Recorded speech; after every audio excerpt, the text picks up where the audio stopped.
Word of a potential de-escalation hours after Russian President Vladimir Putin actually vowed to defend his country against an uprising. The paramilitary group Wagner has decided to now pull back after a potential deal between both sides. Christian Benavides now with more. Tensions between the Wagner paramilitary group and Russia's military may be easing after Yevgeny Prigozhin, Wagner's leader, announced his troops who were previously heading to Moscow would instead turn around. A dramatic escalation earlier led to speculation of a potential civil war. During an emergency televised address on Saturday, Russian President Vladimir Putin vowed to defend his country against an armed rebellion. We will protect our people and our statehood from any threats, including treason from the inside. What we are facing now is treason. But hours later, Wagner announced it was pulling back. Prigozhin telling his troops in an audio message that they turned around before blood could be shed. Late Friday, Wagner had taken over Russia's military headquarters in Rostov-on-Don, south of Moscow, vowing to oust the defense minister.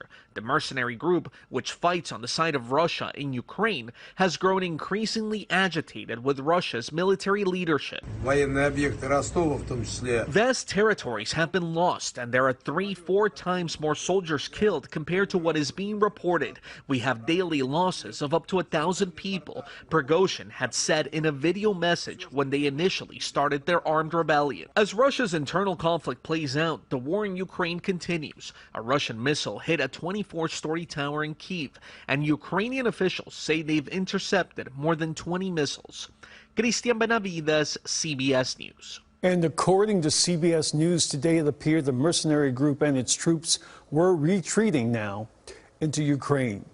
The tension within Russia has the attention of U.S. leaders and others who closely watch the actions of Russia, its military, and, of course, that country's president.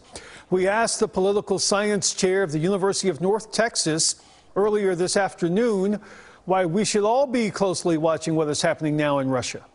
I mean, this is an unprecedented challenge to the state and to Putin.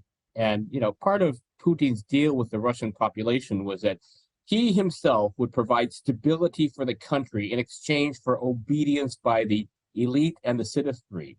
Prigozhin's challenge to Putin has essentially weakened him, I would say, almost fatally. And of course, Russia has nuclear capability, which is another reason to watch the developments overseas.